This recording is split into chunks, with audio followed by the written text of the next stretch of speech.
Ready? Ready? Let's do it. Got a big black pickup. He's a rapping star. He flicks chickens. He sets a low bar. He thinks he's Jesus. See the watch he bought? He's big time crazy when he thinks he's not. He's a little bit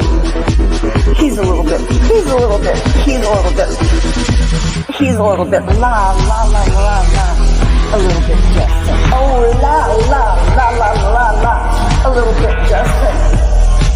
Hide your chickens, eggs are busting. He's a little bit Justin. He's a homo basher. He's an ageist too. Wishing cancer, heart attacks too. He hates old ladies. He's going to sue. He thinks he's Jesus. Come join his crew. Let's do it. He's a little bit la la la la la la. A little bit Justin. La la la la la la la. A little bit Justin. La la la la la la la. A little bit Justin. Hide your chickens, eggs are busting. He's a little bit Justin. A little bit Justin. Ooh, a little bit Justin.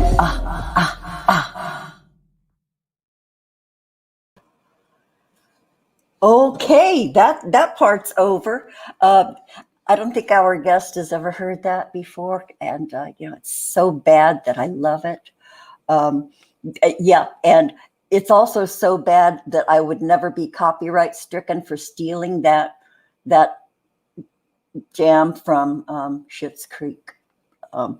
Yeah, so you guys, this is going to be a different show from our usual Wednesday woo when Maggie drops cards. We have a guest, and you line up schedules. And here we are. And I'm going to bring on everybody's favorite UK correspondent, Maggie-of-England. Hi, Maggie. Hi, Robin. Hi, everyone in chat. I hope you're all well. Yeah, good to see everybody. Good to see Jonacide first up. Our number one Granny fan, Jonacide. Thanks for being here. Jonacide is probably working, I would guess, and he sneaks over to give us a shout. Eileen Ebony is in the chat. Hi, Eileen. Hi, darling. Thanks for being here. Deb, I finally hooked up with you on Facebook. I didn't know that was you. Or not Facebook. Was it the twata, as Maggie calls it? Anyway, now, Deb, yeah, I'm hooked up with you. Beebs, Zaphod Beeblebrox, did I say it right? Skidding in sideways, just like sliding into home plate. Beebs is here. Okay, I think I got everybody. I don't think I got everybody. If we ignore you during the show, please forgive us because I don't want to. Anyway, but if you have a question for either Joel or I don't know if you will or not. Put it in all caps and we'll. Eileen isn't hooked up with anyone on Twata for Facebook. Yeah, I wasn't on the Twata until people said, "Hey, come on over." Okay, you guys, enough of that. Maggie and I are going to introduce our guest today, journalist. I don't know what the difference is between a writer, a journalist. I guess a journalist. I don't know. Writer, author, journalist, ghostwriter. He's done that. So we'll let him talk. Well, I'll ask him. Wait, Eileen Ebony, Facebook is better for older people. Eileen, I know the kids have all left and just leaving us here to molder in our Facebook. Yeah, all the kids have left. My granddaughter is on there. She showed me her tarantula that she just bought. Oh God, just saying that word made me kind of have to swallow. Okay, so you guys, without further ado, I would like to introduce our special guest today, Joel Brokaw. Hi, Joel. Hello, everybody. Hi, Joel. Thank you for having me on. It's always nice being had, I say. That's true. And I just want to say one thing on the regarding your rap, that that's a talent that I didn't know that you had, and it is considerable. No wonder. Why, thank you, Joel. Coming from you, just acknowledging it as a talent is, wow, that means I'm aces. Absolutely. Yeah, that's made her day now. So we're done. Yeah. Okay, thanks for showing up, you guys. Bye. Bye. So, Joel, you used to live around near me. You were friends with my roommate, and That's I correct. think that's how we met.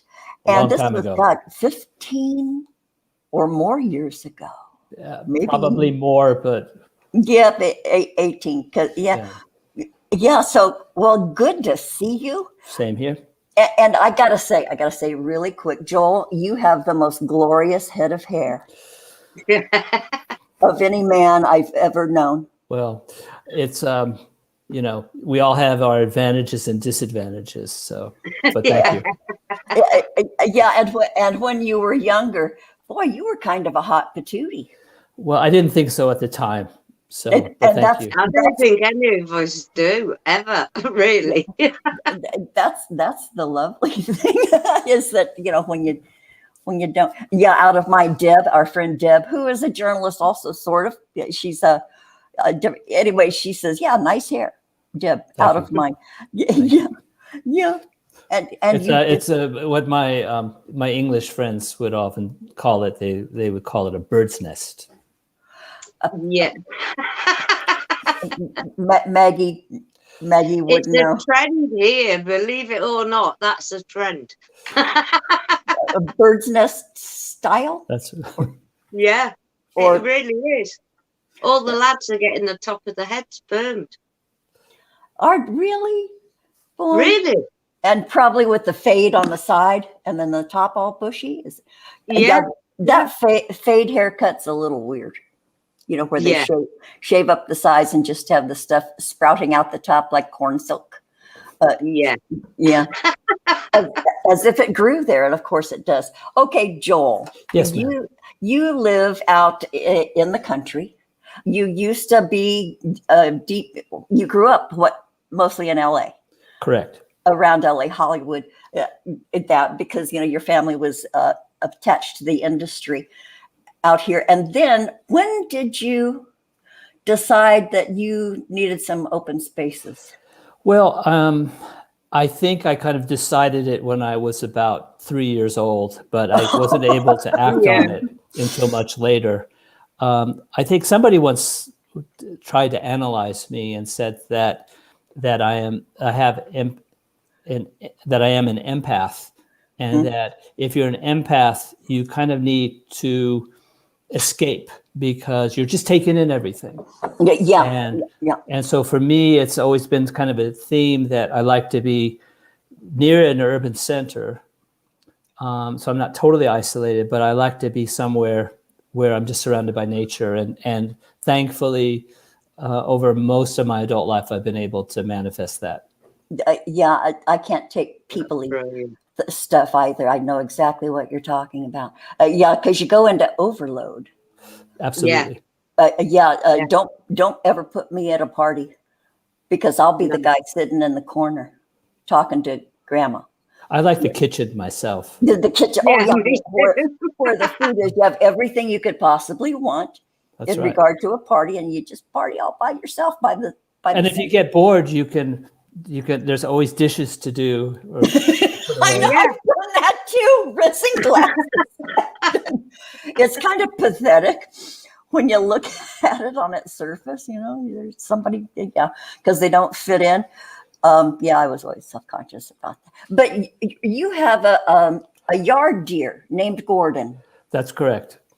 Wow. And Gordon comes to visit, and he brings family and friends. That's right. Yeah, I post pictures on it on my Facebook page, which is a really good thing for older people. Facebook. But he has quite a following. In fact, I don't have his permission. Otherwise, I would form his own Facebook page for him. But he only reason I know it's Gordon is that he must have had an accident at some point, and he has like a little piece of his ear that's has a slit in his ear, and so that way I can recognize him. Otherwise, they all kind of look alike. Yeah, being deer and all. Yeah, and you probably couldn't get him to wear a T-shirt or a name badge. Absolutely not. So that ear notch helps. Yeah, that's cool. So Joel, gosh, Yes. there is so much I want to know about you, and so I had to narrow it down to okay. Well, Gordon's important, so I'm glad you Gordon got is that. okay. We gave Gordon the mention. We paid Gordon tribute. Perhaps that'll soften him up so you can start his own Facebook page. That's true. I always work the angles here because I still live in LA. Understand. So when you were 7 years old, maybe it happened before then, and we're going to get to what you're doing lately in regard to writing. But when you were 7 years old, you took your little typewriter and you ran away from home to be a writer. Yes, it didn't get very far, but no, I kind of, as I said, I think most kids they kind of know what they want to do, but they don't feel encouraged or they don't act upon it. But I have two older children, and I know that they knew what they wanted to do around that age. And if you just give them the support and the nurturing to explore it, they're usually off to the races. And on both of them, they haven't wasted time on it. Both of them are artists in their own ways, which means that they're starving. No, they're not. But I know. But they're pursuing their passions, and that's really the end of the day. That's one of the highest aspirations you could have for your children is, are they passionate about what they're doing, and do they have good relationships? Yeah, and I can't. What a great dad you must be to have. I wish you were my dad. You need to talk to them about that, but. Okay, let me interview the kids, then I'll decide if I want you to be my dad or not. But if your kids are doing that, that means you didn't judge them for any silliness, and you didn't put them down for anything. Didn't look at them with disdain, and we all know parents who do that. So well, I know that I'm fond of saying that I think the best compliment that you can have as a parent is when your adult children still want to hang out with you from time to time. Yes. And isn't it glorious? Isn't it? Because now they're people. Yeah. Right. They're real people that came from you who want to come back and hang out. I think that's just the loveliest thing. So yay you, yay them, and your son Nick is a writer.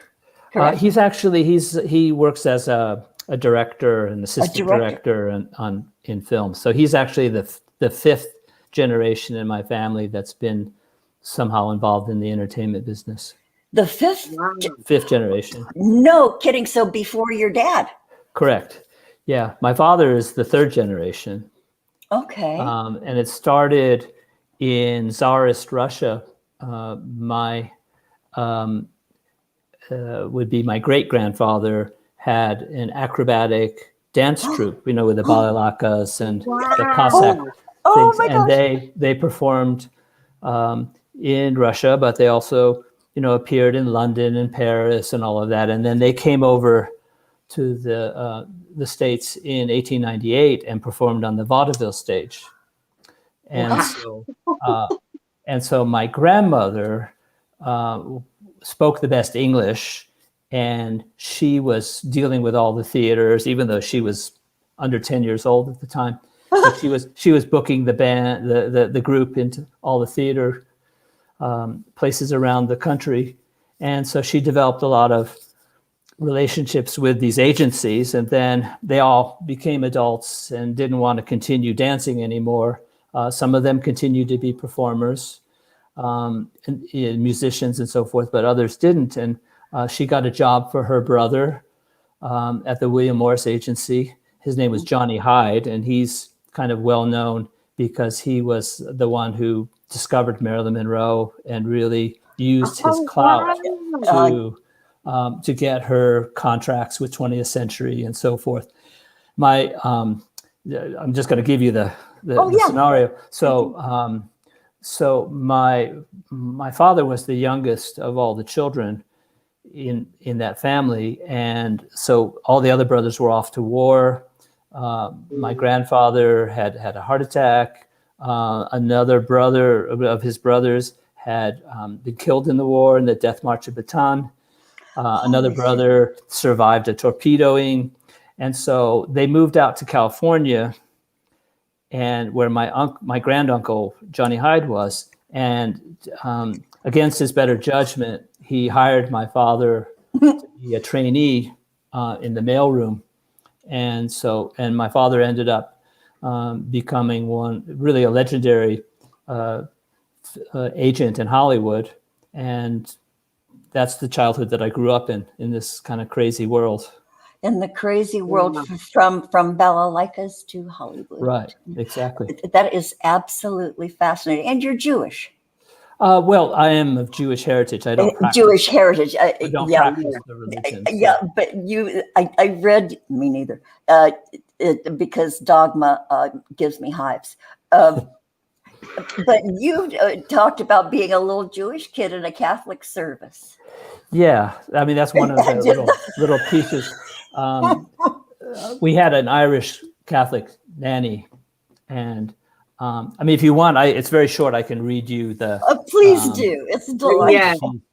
Because just as an introduction, I've been writing these little short stories, and the whole idea is that I wanted the challenge of being able to exercise the art of storytelling, which I think is one of the things that binds us together. And I think we've been doing it for millennia.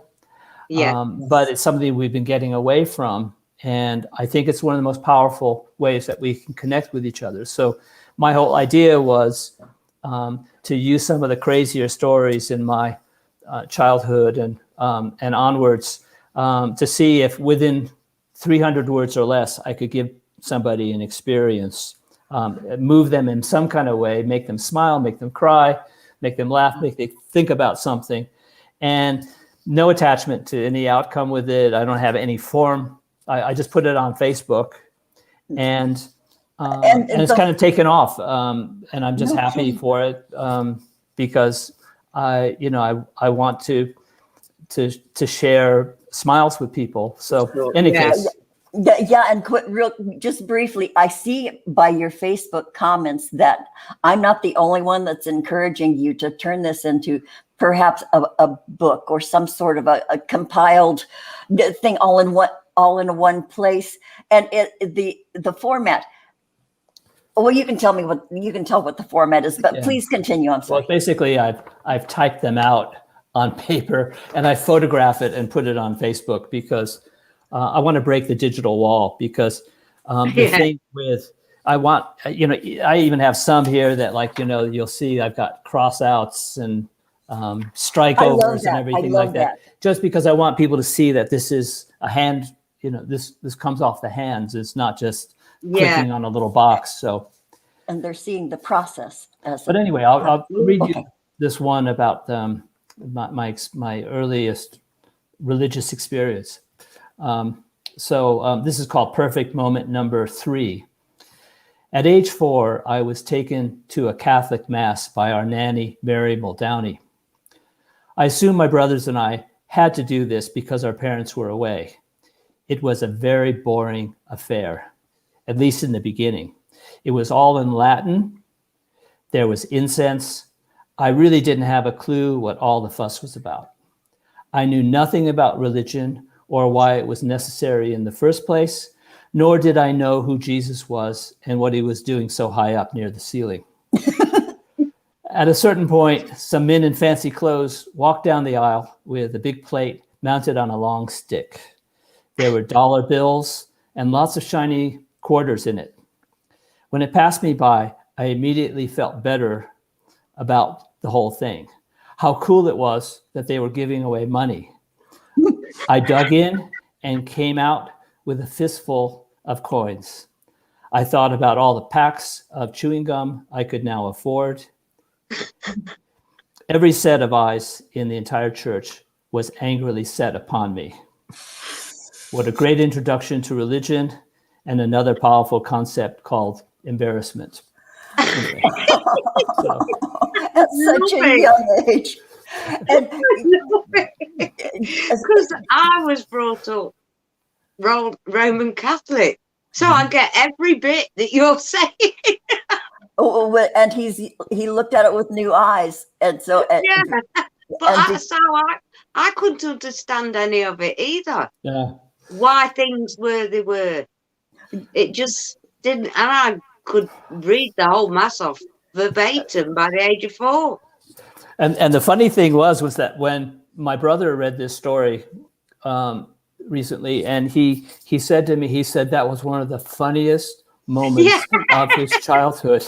And he added a detail to it that I had not forgotten. He said that when I had the money in my hand, that the guards had to pry my fingers apart because I was clenching so hard.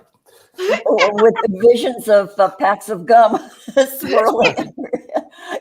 So anyway, that gives you a little taste of what I do. Yeah. And how many of these have you? I think 200. Have you done how many of those? Like that, I just assign arbitrary numbers to them. Okay, so they're not numbered in sequence. But I probably have about, I don't know, maybe 60 of them done so far. And I'll think of new ones all the time in the shower and taking my kid to school or something like that. But little vignettes, just little vignettes, and they're just so rich and descriptive and mood setting. That's, man, I love artists so fucking much because, but that's the soul of us all, exchanging art and sharing art and witnessing it and experiencing it. And when there's a good writer, you can be transported so easily and you can get lost in the story so easily. I love that so much. Well, I was instantly transported back to a child. Well, that's, as I said, part of what the wonderful thing, and thank you for those words. Part of the thing is that in limiting myself to 300 words or less, you have to kind of really edit it down to say what do you really need to say for someone like yourself to have an experience as the reader or the listener.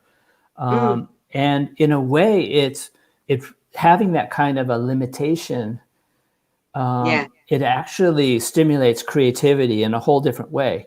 And if anything, I mean, I do this partially as well because I want people to also value their stories and find a way to tell them or pass them on to their children or whoever they want to. But I just feel like it's a disappearing art. And part of the problem that people have is they become so inhibited when they try to write. And they end up thinking that, it's not important, or I don't really have anything to say. And, why moments are important is I think that they are action and they are things that define us. And they're things that are they have a beginning, middle, and an end that, all of us can relate to. So, and you had told me, and of course, we all have stories. We all have a story. We all have vignettes of our lives. And I'm always interested in hearing people's stuff, and maybe because of what you're doing, Joel, you reach a pretty large audience.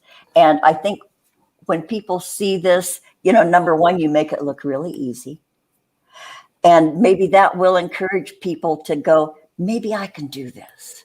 Yeah. I mean, that's really my ulterior motive, because I feel like, so many of us get bogged down in the mundane things, or we're stuck in our emotional baggage.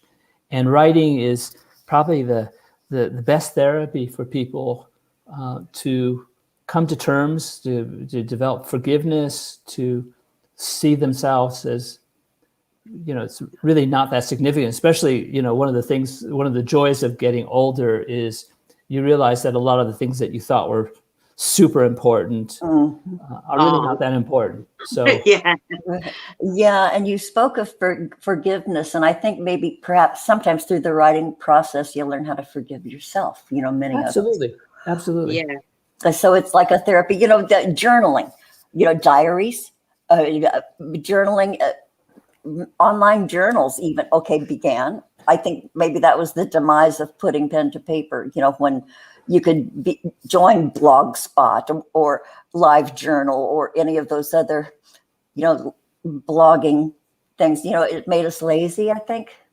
But now blogs. I still prefer pen to paper. Yeah, I just do. And I really love holding a book in my hands. Yeah. I love the way they smell. That's weird, but I love the way libraries smell. All funky and musty and stuff, and just being there with all of those books. Yeah. So, go ahead, Joel. Yeah. Do you want me to read you another? Yeah. Okay. You got one. Okay. Sure. This is one about a travel experience. Okay. To India, the first time I went to India, and this is called Perfect Moment number 118. My first taste of India was like being a hostage in my own action-adventure movie. A car was waiting for me as I left the baggage claim area of the airport. My two travel companions had arrived earlier and were already seated in the back of the iconic Ambassador sedan. Within minutes, we were darting through Delhi, making our way to the surrounding towns and villages. My front seat view was a rarefied game of chicken. Near collision upon near collision unfolded. Oncoming trucks overloaded with bricks, cows, ox carts, impervious pedestrians daring a sudden transition to nirvana. All would suddenly appear out of nowhere. Every time I was certain I was going to be turned into human marmalade, a spot would magically appear and the driver would deftly squeeze in. The driver looked at my pitiful face, devoid of even a hint of color, and said to me, "Don't worry, I have 4 children."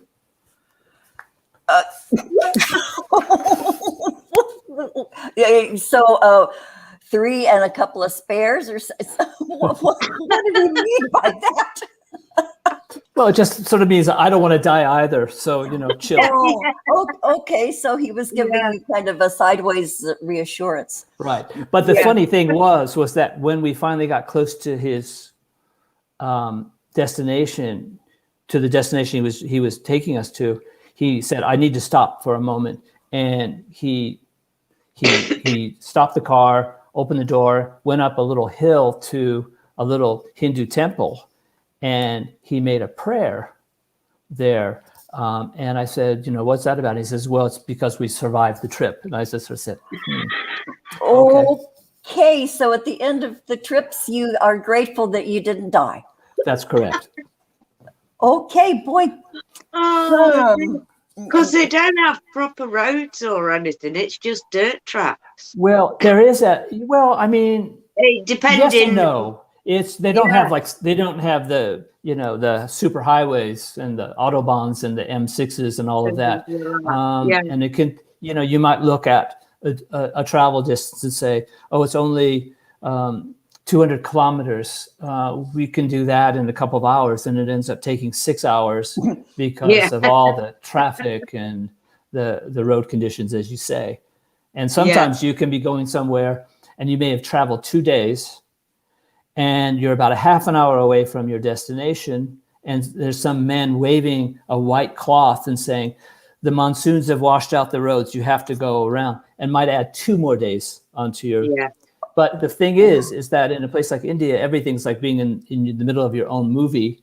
And those 2 days might be an even better experience than you might have had waiting for you. So it's all about like staying open.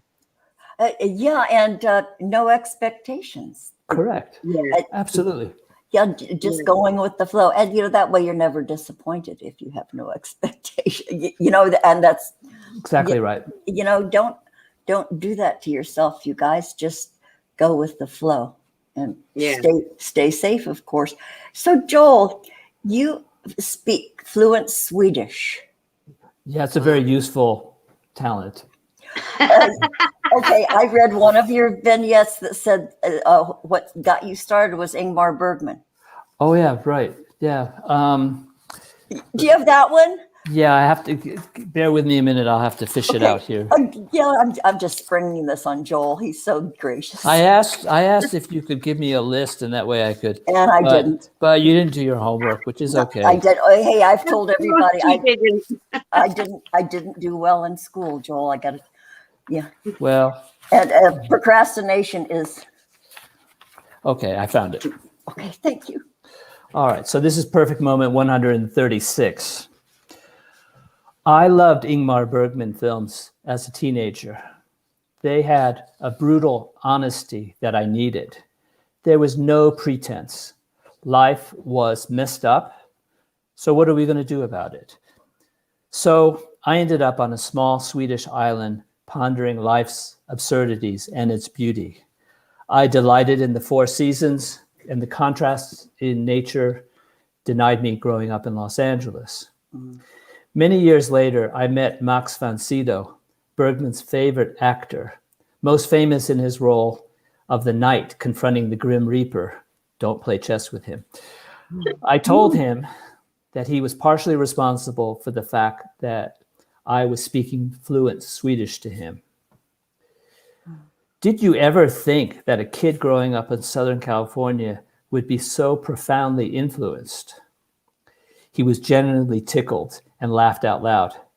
I knew we were doing something special, but we had no expectation that anyone else would feel that way. Isn't that lovely? No expectation. There you have it right there. That's lovely. So you embraced that. And correct me if I'm wrong. Your wife is Swedish. No. No.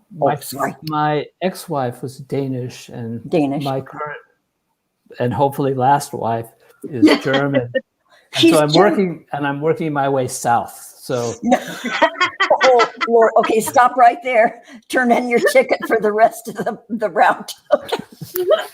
or keep it in your pocket and have no expectation. Right. Okay, so she's German. Okay. But so do you speak German? I studied some in college, and the nice thing about Swedish is that it is a Germanic language. So if my in-laws are trying to pull the wool over my eyes, I can usually figure out what they're saying. And I speak kind of very rudimentary German, but enough to communicate. Enough to communicate and know when they're trying to pull one over on me. Yeah, or go, man, tell him his flies on zip, so they could do that stuff and you understood. That's right.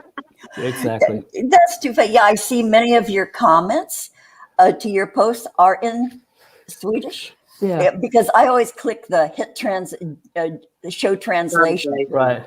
Is it understandable?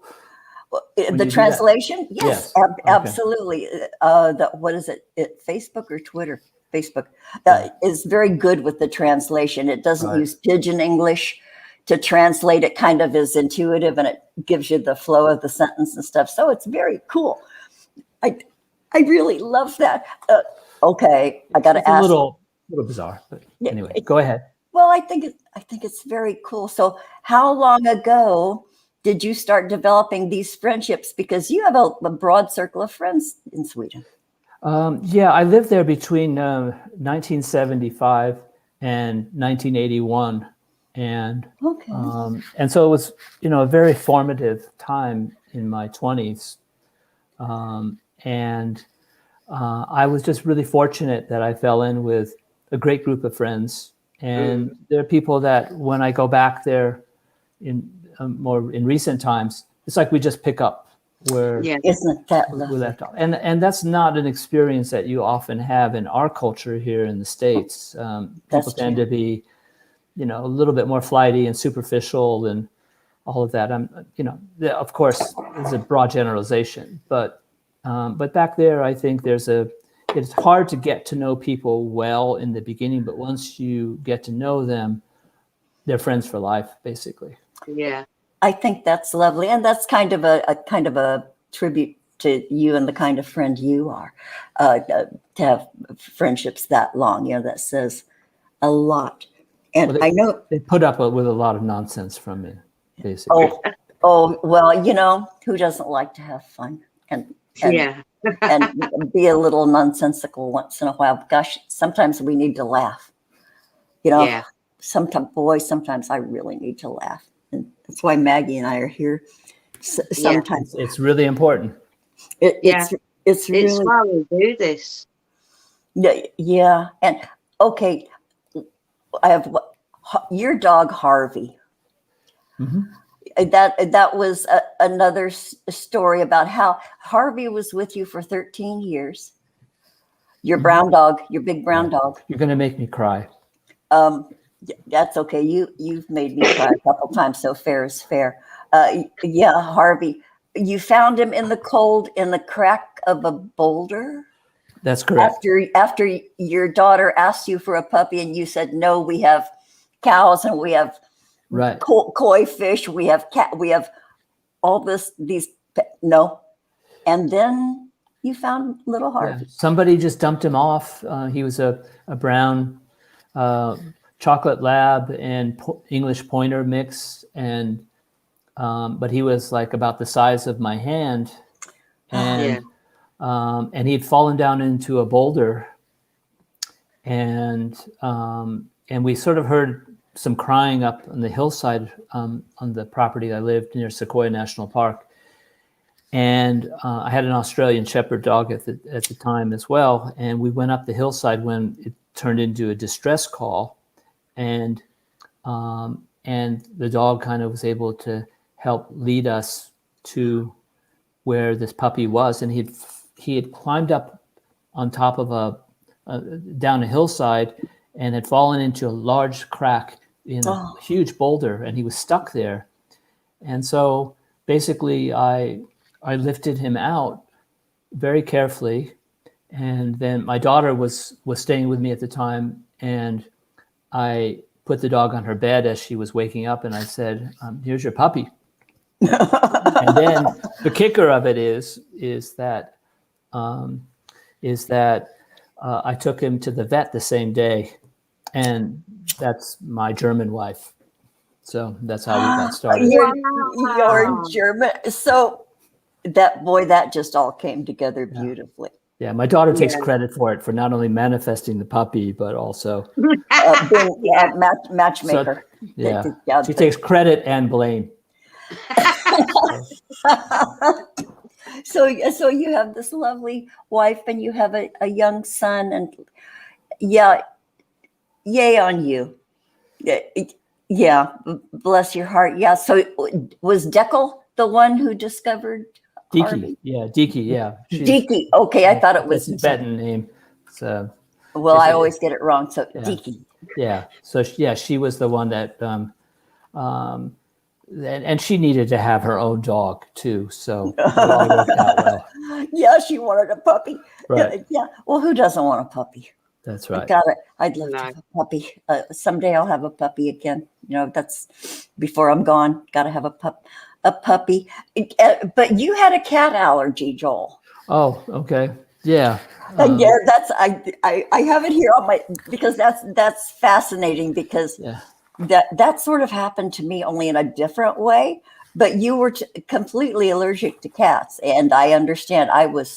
My God, I could walk into a house that had a cat and my eyes would start to itch. And and then my nose would start to run. So I totally get it. But then as time, then something happened. Right. And then it became okay. Joel is over there shuffling. Okay. Joel, I'm sorry. That's all right. I found it. So thank you. I could tell it, but I feel like I'm a better writer than I am a speaker. So Oh, you do great. This is perfect moment 113. It so happens that my cat allergy dates all the way back to ancient Egypt. I was informed that an ancestor on my father's side of the family committed the crime of possessing a holy temple cat, punishable back then by death. Misha, the divine family black cat, was my son Nicholas's most beloved feral friend. He had adopted it from the neighbors and no doubt saved it from becoming coyote lunch. The fact that Misha gave me itchy eyes and made me sniffy and stuffy and tired was something I was told that I just had to deal with. Therefore, Misha and I had a tacit agreement to keep our distance from one another.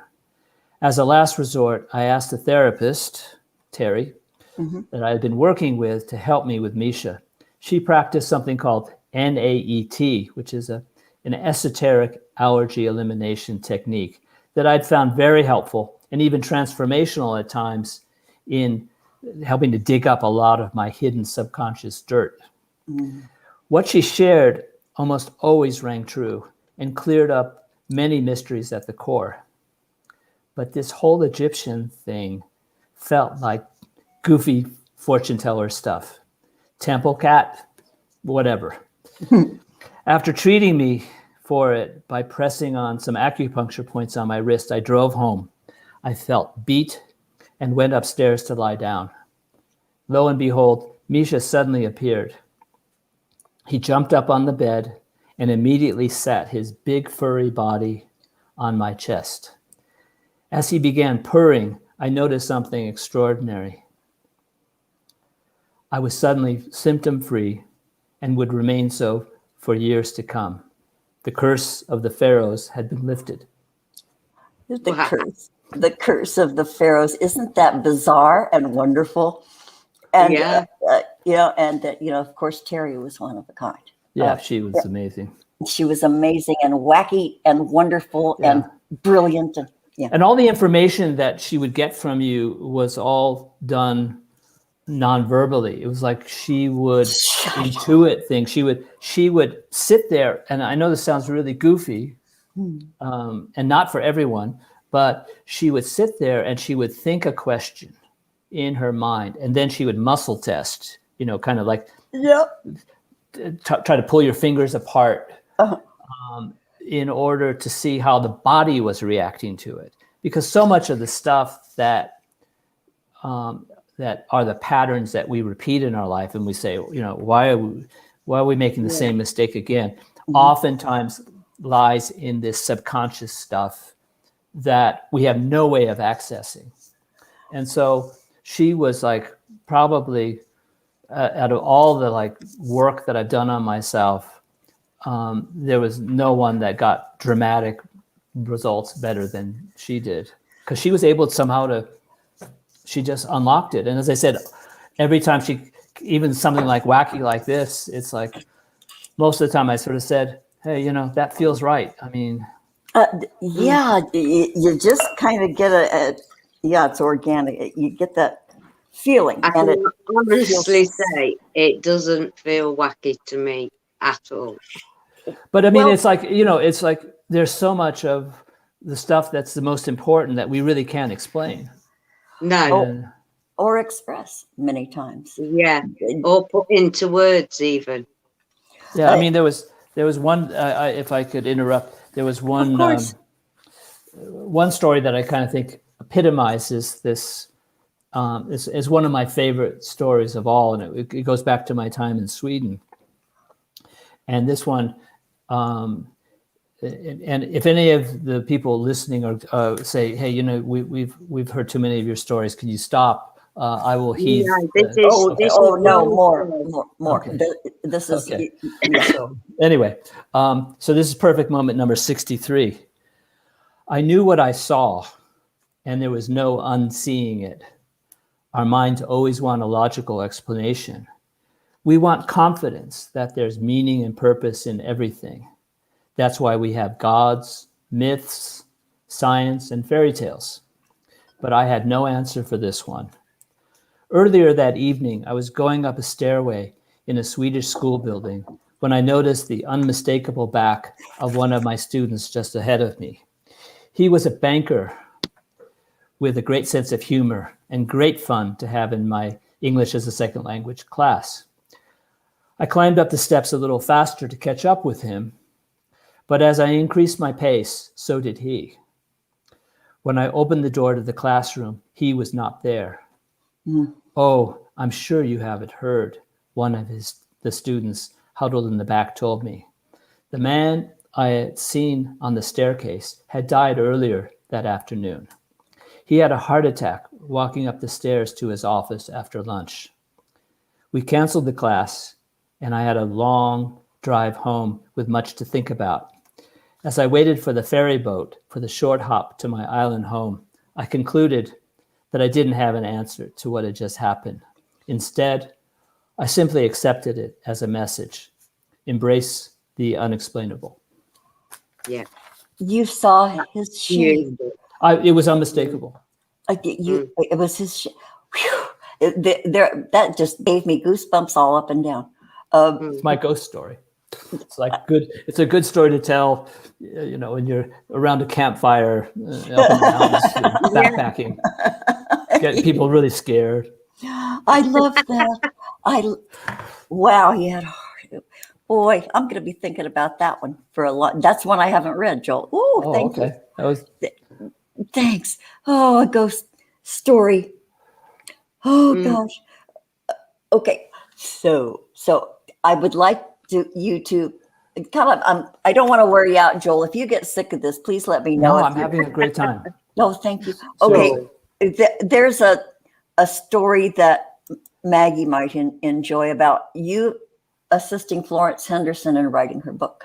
Oh, okay. See if I can find that. This would have special meaning for Maggie in a way. Yeah, and for you guys who do not know who Florence Henderson is, all you young folks, she was America's sweetheart. She was a beautiful singer, actress. Yeah. Yeah, she was in a show called The Brady Bunch, which I think has never stopped airing. It's aired like in every country. Yeah. Yeah. And so that's what she was most famous for, but she was also, a Broadway star, and she was. So I helped her write her memoirs towards the end of her life, and it was really a great experience. I mean, usually when you ghostwrite for people, a lot of times they say to you like, wow, I really feel like I'm in therapy because I'm telling you stuff that I've never told anybody Talk else. Therapy. And I said, well, what does a therapist and a ghostwriter have in common? You have to know how to listen, and you have to know how to ask questions. And but in any case, I mean, she was just a delightful person. It's one of those times where you say, I'm getting paid to do this, and I'm having so much fun. Just the joy. Yeah. So, and a writer listens without judgment. Well, you try. I mean, especially if you're writing for someone else. You got to watch your facial expressions. Yeah, I mean, it's not my. I'm just a tool to help them get their story out. And as I said before, a lot of times they just don't know what's important, or what does the reader really need to understand this, and what background are you glazing over that they need to know. And so that's basically you try to not change very much if possible. But anyway, this one's a little bit longer. This one is called Perfect Moment 152. I don't know if I want my children reading this. I heard it this day and probably 20 times more over the 6 months America's favorite TV mom and I collaborated on her memoir. Florence Henderson had trusted me with some heavy secrets. This was her big chance to tell her own story, warts and all. She wanted to be inspirational, not fluff. It was fitting in our last session that she gave me what I thought was the perfect ending. She had never been this emotional before, fighting back tears. She spoke in the most intimate details about the death of her second husband, John. She suddenly switched gears, talking about how much she loved dragonflies. She explained their symbology as the keepers of dreams that guide our potential, bringing forth transformation, wisdom, and renewal. After John's passing, she sat in her garden at her lowest point of grief and self-pity. Out of nowhere, a squadron of dragonflies circled her head as if heaven sent. She was convinced they had come with the message for her to pull herself together and move forward with her life. We talked on for 20 minutes more with my digital voice recorder running, but it was diminishing returns. She was emotionally spent. Sitting in my car, I checked the recorder to make sure it was off. I pushed the rewind button to check the audio. I heard nothing. The battery had died. It was probably lost, all this heart-wrenching stuff. I was devastated. I rushed to a nearby drugstore to buy some batteries, expecting the worst as I rewound to the beginning. But the dragonflies worked a little magic and told me also to chill.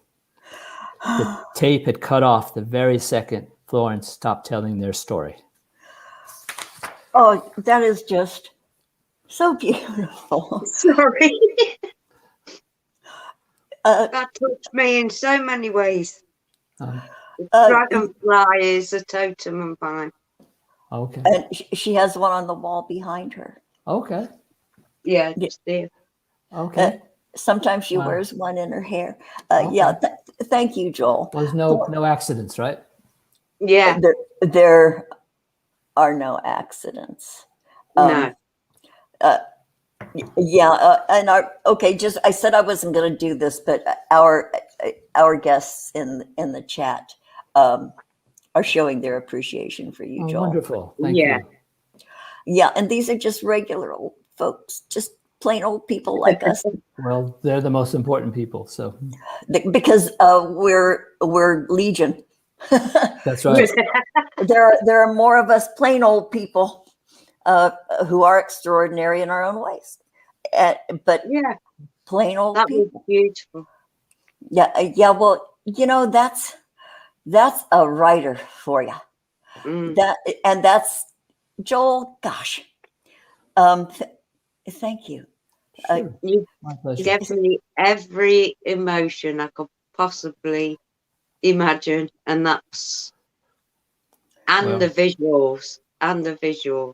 It's that art of storytelling in just a few hundred words or less. Boy, Tammy, we're all connected. Yes, we are, Tammy. Tammy is Indigenous Canadian. Tammy, she lays down tobacco. She's very mystical. So Tammy's one of our fans of the Grannies over there. She's wonderful. Yeah, mostly we have weirdos who are our fans. You guys are all wonderful weirdos. The Indigenous people, to me, they're my favorite because they're authentic. And one of the stories I wrote was, I think I did, I'm getting confused, was about an Aboriginal woman in Australia, but we'll save that for another time. Oh, and I hope there will be another time, Joel. Yeah. Would you consider coming back? Absolutely. And this time I promise I will do home. Well, no, I can't promise. Right. I don't rely on me to promise that I'll do homework, but dang, Joel, all you have to do is say a couple of words and turn you loose. And God, thank you for that. Yeah. Thank you so much. Yeah, Reemsy in the chat says, I'm not a weirdo, I'm eccentric. Reemsy, you're weird. We love you, Reemsy. Yeah, Reemsy is our friend. He's a master musician. He does concert organ, all the different kinds of organs he can do. He plays the harp. Yeah, he does, and he teaches, and he has free concerts on YouTube. He's a master, and but Reemsy, you're a weirdo, and that's the only reason you're our friend, because he's an iconoclast. And I'm not sure I know what that. I don't know what it means either. Yeah, So. thank you, but it sounded It's a really good word. important. I like it. Yeah, that sounded really wise, and I have no idea what it means, but yeah, felt right at the time. I know. It seemed like a good idea at the time. How many That's right. times have we said that over the course of our Too many times. life process? Well, it seems, yeah, I didn't mean to make a fool of myself. Well, it happens. Yeah, we've all been there. Yeah. So, Joel, is there? Oh, wait. Are you moving back to California? I am actually. Gordon is going to have to find another patron, but yeah, I mean, it's again, it's It's time. another transition, but I bring think it on, everybody is. Are you gonna grow grapes or anything? No, I'm not really into that. Maybe some kale and courgettes. Oh God, I love kale. I can't stand kale. God, I I think love it's it. no, it's like eating green leather. You just have to know how to prepare it. Parrot, yeah. Well, boy, do I ever fall short. I can cut it up real tiny to give extra body and extra stuff to a soup. But otherwise, that's not the first thing When everything else fails, there's always soy sauce. Yes, and the Asian folks use soy sauce instead of salt. That's correct. Yeah. It gives you the umami, and it gives you that extra little, and you get your sodium taste, but it's not quite as deadly. Well, except for the soy, that'll give you an estrogen overload if you're a man. They say, but I know it'll give you boobies. That's right. Yeah, and It's hard to underarms. find good bras these days. I know, because the size around, and then you need great big cups because That's right. you have underarm boobs That's true. from estrogen. Heck, I have that myself, but then I'm a really old woman and I'm supposed to have that mess up there upstairs. Yeah. So Joel okay. We've been on for an hour. God, that went fast. It did. I know. That went so fast. Joel, do you have anything further? I don't mean to put you on the spot. Anything you'd like to say or conclude with?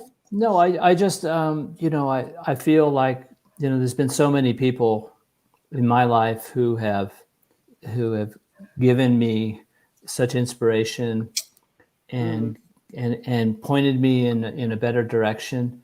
And, as I said, I think the fact that you have so many viewers that appreciate what you guys are doing, I just want to encourage everyone to, appreciate these little moments in their lives and, realize that you may not care about them, but there may be other people who might care about them and learn something from it, and especially for your own children. And as I said to you the other day when we talked, I said, when an elder dies, it's like a library burns down. So think about, what kind of things you want to leave behind you. And, if anything, if I don't have any grandchildren, but if I did, my kids could say, hey, here are some papers. This was who your grandfather was. So I think, I think it's just, it's about savoring these sort of defining moments that have taught us a lot, that maybe have shaped us, and to appreciate them. Yeah, and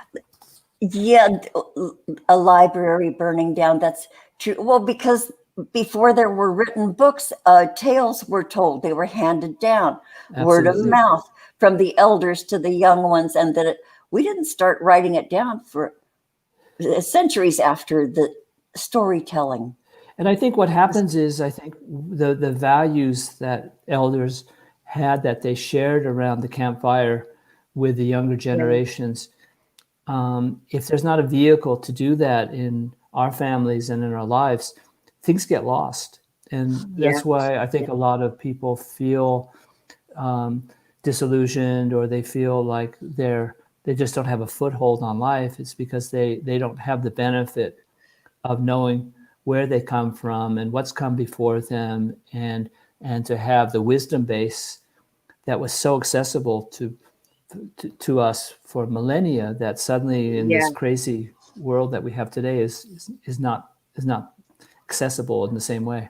It's not. I remember having conversations with my ex-husband's grandmother, and she was the matriarch, but she told me stories about coming out here from from Missouri in a Conestoga wagon, and pushing it through the mud and having breakdowns. And she was, and her name was Myrtle Turtelot, because she was part Indian, she married an Indian man, a Native American.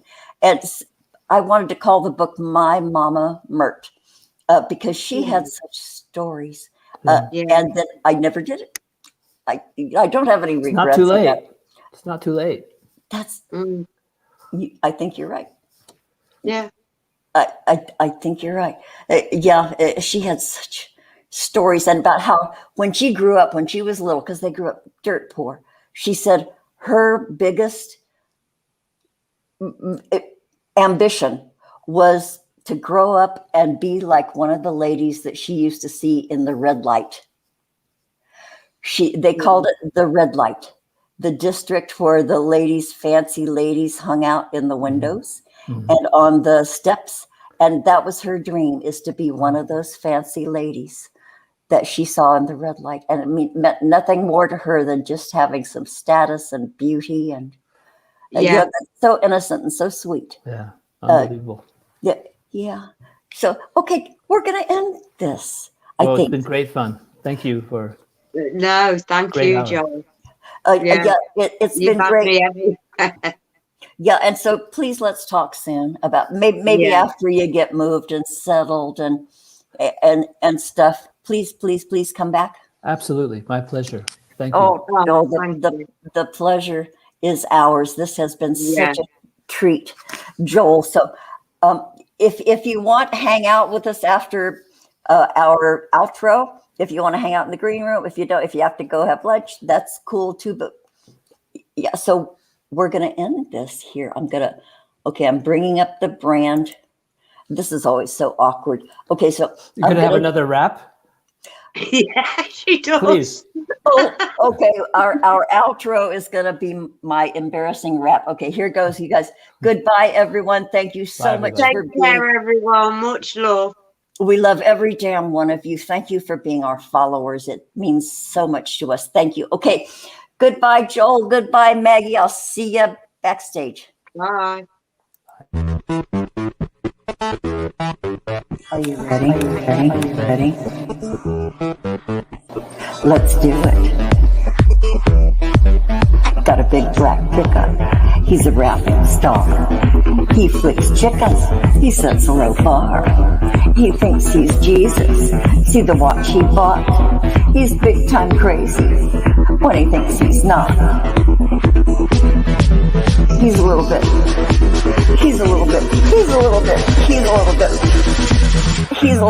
la la la la la. A little bit Justin. Oh la la la la la la. A little bit Justin. Hide your chickens, eggs are busting. He's a little bit Justin. He's a homo basher. He's an ageist too. Wishing cancer, heart attacks too. He hates old ladies. He's going to sue. He thinks he's Jesus. Come join his crew. Let's do it. He's a little bit la la la la la. A little bit Justin. La la la la la la. A little bit Justin. La la la la la la. A little bit Justin. Hide your chickens, eggs are busting. He's a little bit Justin. A little bit Justin. Ooh, a little bit Justin.